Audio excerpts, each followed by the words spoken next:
வாங்க தம்பி.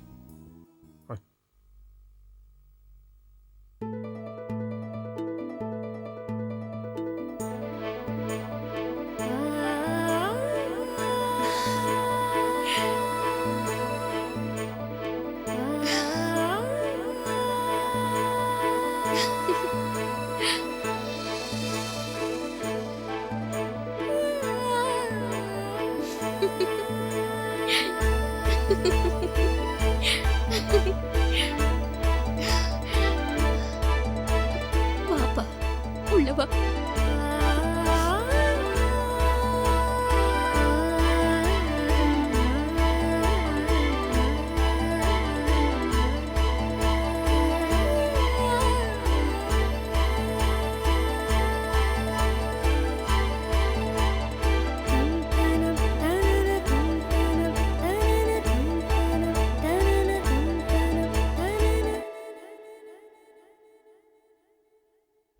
பேசுங்க தம்பி.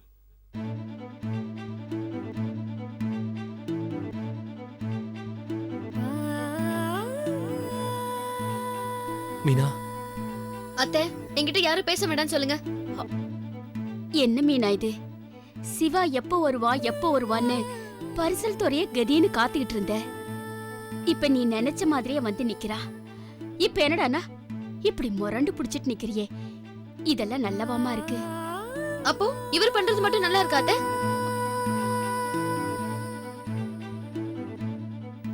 போயிட்டு நைட்டு திரும்பி வந்துடுறேன்னு சொன்னவரு சொன்ன மாதிரி வந்தாரா அத்தை? சரி, போன இடத்துல ஒண்ணுக்கு 2 வேலையா ஆயிருக்கலாம். சொன்ன மாதிரி வர முடியாம போயிருக்கலாம். அதுவும் எனக்கு புரியுது. ஆனா ஒரே ஒரு போன் பண்ணி நான் நல்லா இருக்கேன், நீ எப்படி இருக்கேன்னு கேட்க கூட முடியல. அப்படி என்ன பொல்லாத வேலை?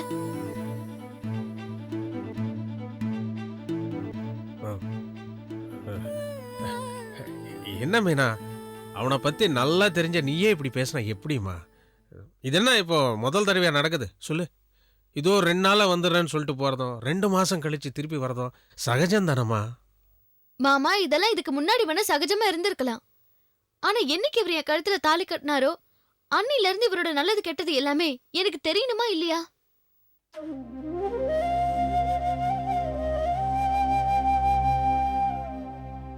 ஒரு பொண்டாட்டி தான் புருஷன்கிட்ட எதிர்பார்க்கிற முதல் சந்தோஷமே அவனை பத்தின எல்லா விஷயமும் தனக்கு தெரியணுங்கிறது தான்.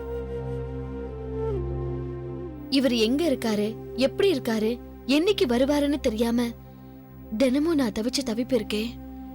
அந்த வேதனை வேற எந்த பொண்ணுக்கும் வரக்கூடாது மாமா.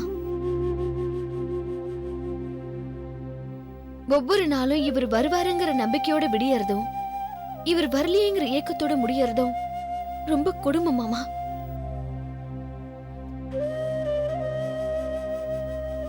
ஏன் மாமா, நான் மட்டுமா வேதனைப்பட்டு? நீங்களும் அத்தையும் எத்தனை நாள் தூங்காம பாதி ராத்திரில எந்திரிச்சு உட்கார்ந்து இருப்பீங்க.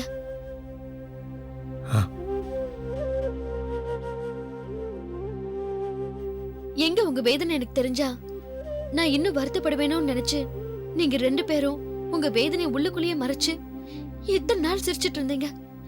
அந்த வேதனையும் பலியும் இவருக்கு ஏன் மாமா புரியல?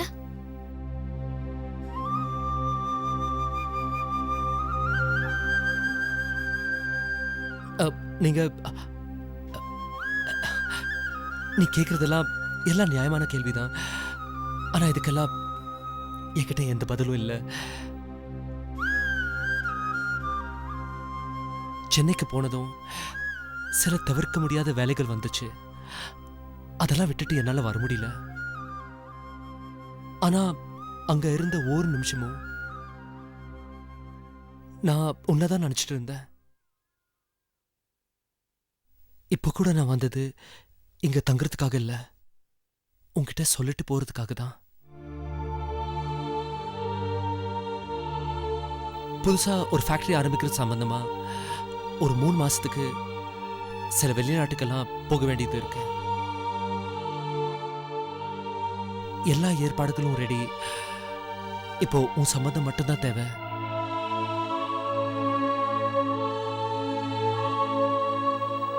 மீனா, எங்க எல்லாரையும் விட அவனோட லட்சியத்தை நல்லா புரிஞ்சுக்கிட்டவன் நீதான். இப்ப அந்த லட்சியம் நிறைவேறத்துக்கான வாய்ப்பு வந்திருக்கு. அந்த வாய்ப்பு உன்னாலேயோ இல்லை எங்களாலேயோ தட்டி போகணுமா சொல்லு. மீனா 3 மாசம் தானம்மா. கண்ணை மூடி கண்ணை திறக்கிறதுக்குள்ள அந்த 3 மாசமும் 3 நிமிஷமா ஓடி போயிடுமா. சரின்னு சொல்லுமா. என்ன அத்தை பேசுறீங்க? இவரை பிரிஞ்சு என்னால 3 நிமிஷம் கூட இருக்க முடியாது. நீங்க நம்ம 3 மாசத்தை பத்தி பேசுறீங்க?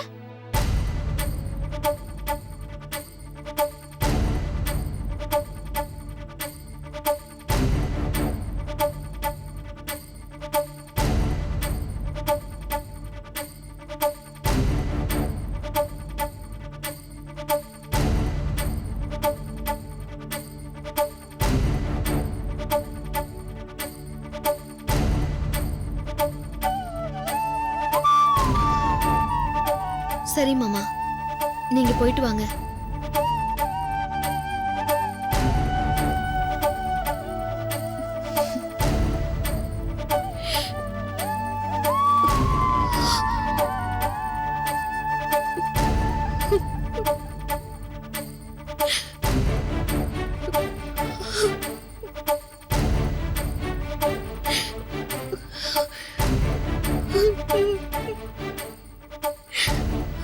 மீனா,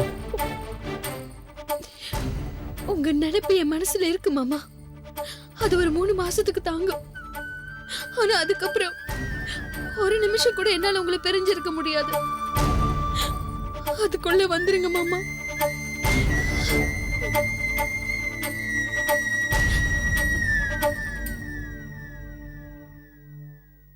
வந்துடுறேன் மீனா.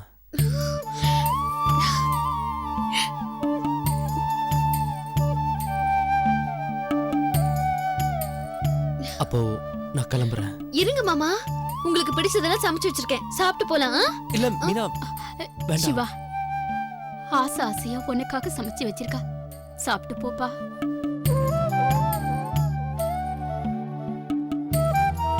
சரி.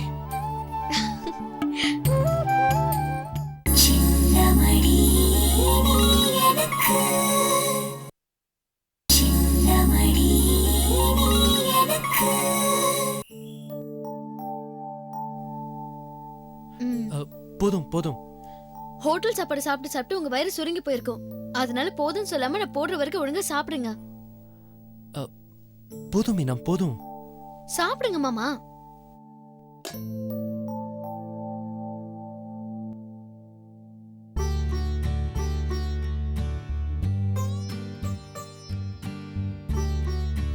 சாப்பிடுங்க மாமா. சாப்பிடுப்பா. என்ன அவங்கள பாத்துட்டு இருக்கீங்க? சாப்பிடுங்க.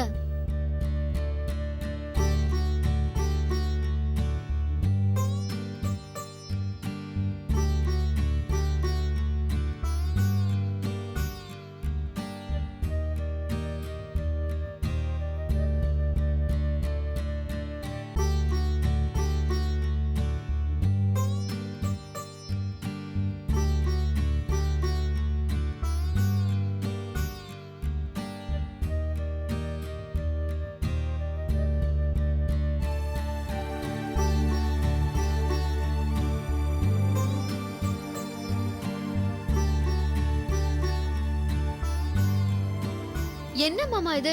உங்களுக்கு பிடிக்குமேனு சிக்கன் மீனெல்லாம் செஞ்சு வச்சிருக்கேன், சாப்பிடவே மாட்டீங்க. சாப்பிடுங்க மாமா.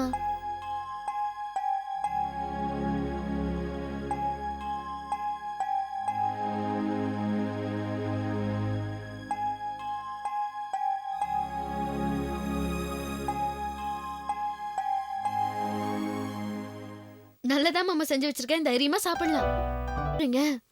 அபசகுனம் இப்படி மூடக்கூடாது, இப்படி மூடணும். என்ன மாமா புதுசா யோசிக்கிறீங்க? இது உங்க வீடு, புதுசா வந்திருக்கிற மாதிரி தேடுறீங்க. வாங்க.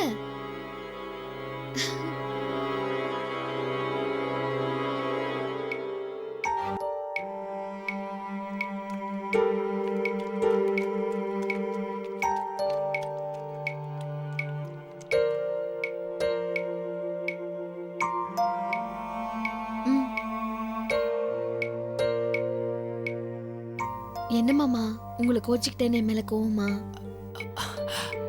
அதெல்லாம் ஒண்ணு இல்லையே, நியாயமான விஷயத்துக்காக தான் நீ கோச்சுக்கிட்ட.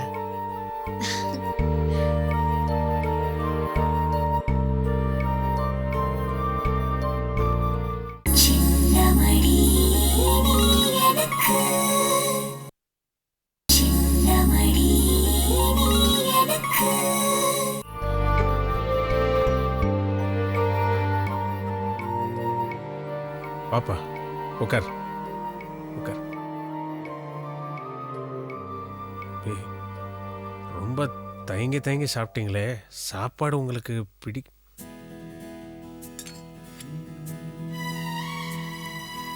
சாப்பாடு உங்களுக்கு பிடிக்கலையா? அப்படியெல்லாம் ஒன்றும் இல்லைங்க. நான் நான்வெஜ் சாப்பிட மாட்டேன்.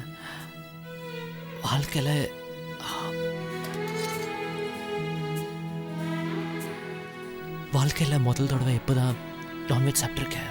அதான். ஐயோ, இது எங்களுக்கு முன்னாடியே சொல்லிடக்கூடாது நீங்க.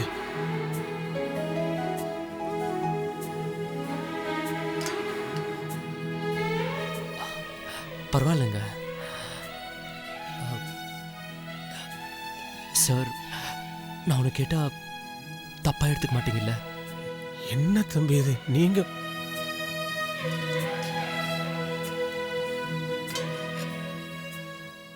கடவுள் மாதிரி வந்து இவ்வளவு பெரிய உதவி பண்ணிருக்கீங்க, என்னன்னு கேளுங்க தம்பி. சார், உங்க பையன் சிவாவோட போட்டோ ஏதோ இருந்தா அது என்கிட்ட காட்டுறீங்களா? இருக்கு தங்கமணி, எடுத்துட்டு வா. மாமா, வந்ததுல இருந்து நீங்களே கேப்பீங்கன்னு பார்த்தேன். ஆனா நீங்க கேட்கவே இல்லை. அதான் நானே கொண்டு வந்துட்டேன். பாருங்க மாமா, பாருங்க. இந்த போட்டோ நல்லா இருக்குல்ல?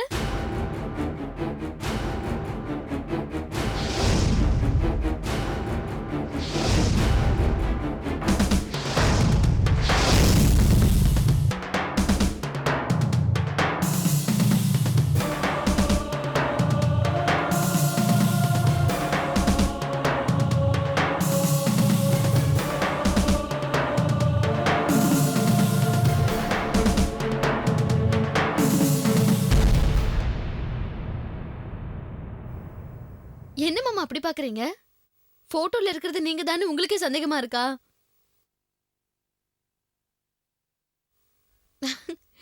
வந்திருந்த போட்டோகிராஃபர் ரொம்ப டேலண்டட்.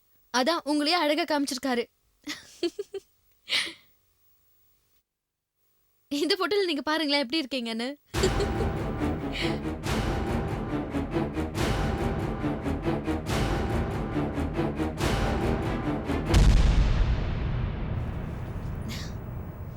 சரி, நீங்க பாத்துட்டு இருங்க, நான் உள்ள போயிட்டு வந்துடுறேன்.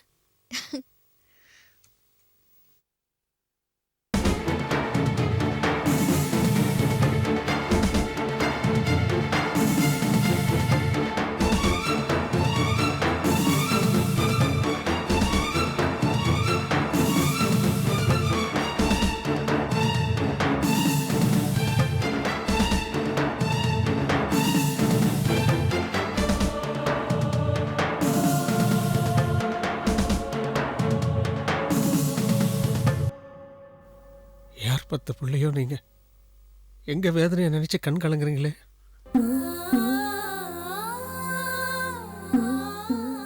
இல்லைங்க, உங்களை யாரும் ஒன்று என்னால நினைக்க முடியலங்க.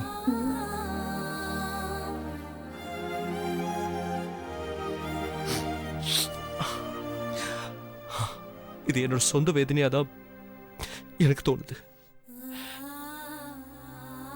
எனக்கு தெரியாம நானே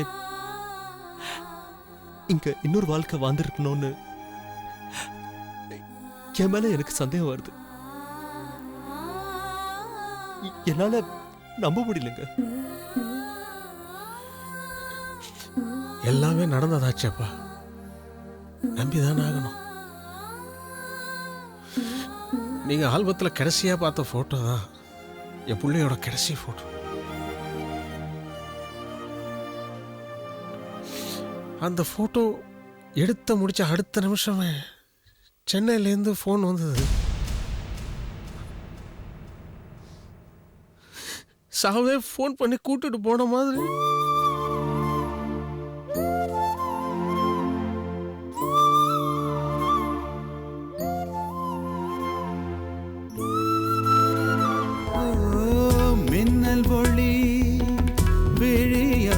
அன்பாலே நெஞ்சை நீ திறந்தாய்.